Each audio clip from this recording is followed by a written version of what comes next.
Bonjour et merci de suivre ONU News. Au sommaire de cette édition essentiellement consacrée au Nord Kivu, la visite du commandant de la force de la MONUSCO dans cette région, le soutien de la MONUSCO au FARDC et un centre de fusion d'informations sécuritaires qui ouvre ses portes à Goma.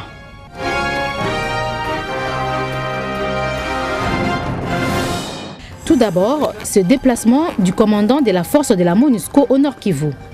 En compagnie du chef du bureau MONUSCO et du commandant de la brigade Nord Kivu notamment, le général Chandra Prakash s'est rendu dans le territoire de Walikale. Bunyampuli a été au centre d'intenses combats entre les FARDC et les rebelles du groupe Sheka qui ont été chassés de la localité. Le commandant de la force de la MONUSCO a constaté de visu les conditions de vie des personnes déplacées pour cause d'insécurité. Certaines se sont mises sous la protection des casques bleus de la MONUSCO, dont une base est établie dans le village. Je suis ici au niveau de Binyampur et c'est parce que dans notre entité ici, nous sommes dans le groupement Ihan.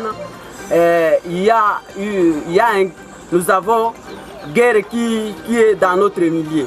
La délégation a aussi rencontré les militaires FARDC basés dans la localité et auxquels le commandant de la force a réitéré tout l'appui de la MONUSCO dans leur combat contre les groupes armés rebelles. We are quite keen that the FARDC returns to its original positions. We have worked out the modalities for that. We have spoken to the commanders. We have assured them that if their behavior with the population is good, we will provide them all the logistic support for them to operate against Cheka, for them to establish themselves so that they are able to ensure the security of the population. Après Bunyampuli, la délégation s'est transportée à Bunagana. Autour de cette cité, les casques bleus de la MONUSCO ont établi 3 bases stratégiques afin de dissuader toute attaque des rebelles du M23 fidèles à Bosco Taganda. Pour le général Chandra Prakash, ce déploiement qui vient en appui aux efforts des FARDC vise à sécuriser la population civile. You have to be rest assured because we have brought lots of forces of MONUSCO in this area. Nous sommes là pour vous aider, nous sommes là pour aider cette ville. Il faut donc absolument que nous ayons votre soutien et votre confiance. Our task is for protection of civilians. The dislodgement of the M23 is something which the FARDC has to take. So we are here to perform our mandate, and that mandate is protection of civilians. We will do anything to do that. The United Nations has always been in support of the National Army of Congo, and we are here in support of the army. And we're trying to ensure that they have all the support required, that they have technical advice and support in place, and that we have also put our men here and our troops here in order to give additional support in this time, in this very difficult time for the National Army. Apparemment, la situation est supportable. Voyons que la population partie commence à avoir confiance dans les villages. C'est comme si les gens qui étaient de notre côté commencent à se situer de l'Ouganda et revenir, parce qu'on voit que dans peu de temps la sécurité peut rentrer ici à Bunagana.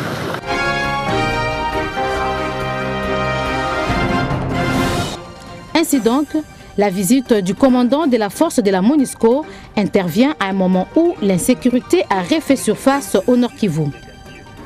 Dans ce contexte, la force de la MONUSCO est largement engagée dans les opérations visant à assurer la protection des populations civiles, en particulier dans les Rutshuru, en adoptant une posture robuste face aux exactions possibles des groupes armés.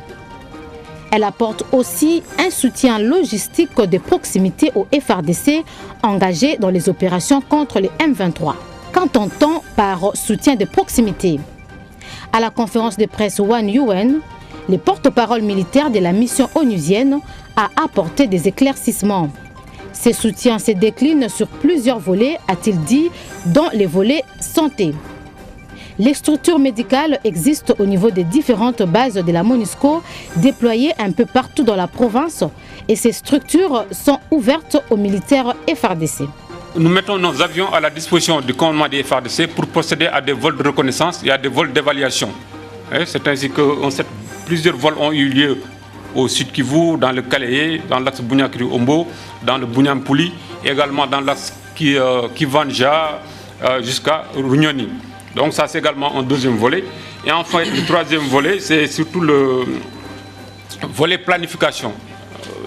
Également au niveau des différents commandements, à haut niveau, parce que le général, le force commandeur a séjourné pendant une semaine au nord et Sud Kivu. Il est sur le retour aujourd'hui. Il a procédé à plusieurs réunions de planification avec le général Etumba.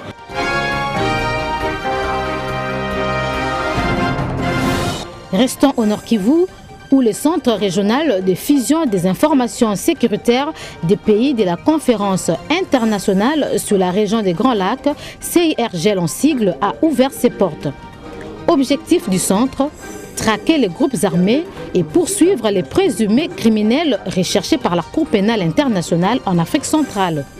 Le siège a été inauguré le 18 mai dernier à Goma par le secrétaire exécutif de cette organisation régionale en présence des délégations de 11 pays membres. Le centre aura pour rôle, en tant que centre conjoint ou régional de fusion des renseignements, de collecter tous les renseignements concernant la dynamique de ces forces négatives et groupes armés, d'assurer leur traçabilité et d'élaborer des plans d'action opérationnels pour mener des actions sur terrain.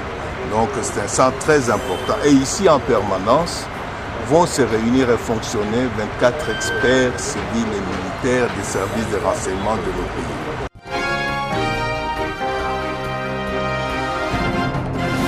À noter qu'au nombre des objectifs que le centre s'est fixé figure l'arrestation de Joseph Kony, chef de l'armée de résistance du Seigneur, LRA, et de Bosco Taganda, recherché par la CPI pour crimes de guerre et crimes contre l'humanité.